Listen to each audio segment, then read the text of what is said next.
अस्सलामुअलैकुम dear viewers.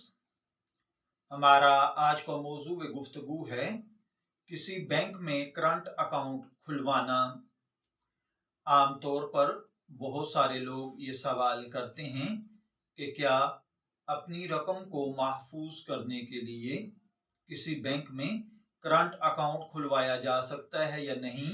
और आमतौर पर यह बात मशहूर है कि बैंक में अकाउंट खुलवाना सूद और हराम है। देखिए भाइयों और बहनों, याद रखिए, अगर कोई शख्स किसी भी बैंक में अपनी जरूरत की वजह से करंट अकाउंट खुलवाता है इस नजरिए से कि मेरी रकम इसमें हिफाजत के साथ रहेगी और इस पर कोई इजाफा मुझे नहीं मिलेगा, तो ऐसा अकाउंट खुलवाना बिला कराहत किसी भी बैंक में, वो सूदी बैंक हो या गैर सूदी बैंक, उनमें अकाउंट खुलवाकर उनमें अपनी रकम रखना जायज है।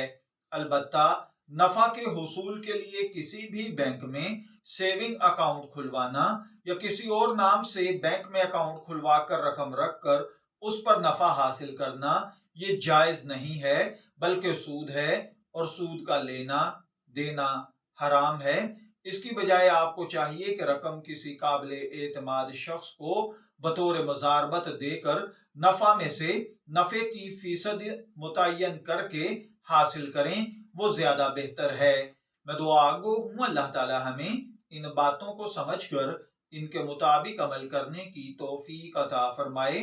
शब्बीर अहमद को इजाजत दीजिए, फिर हाजिर होंगे किसी नए मौजू के साथ। तब तक के लिए अल्लाह हाफिज।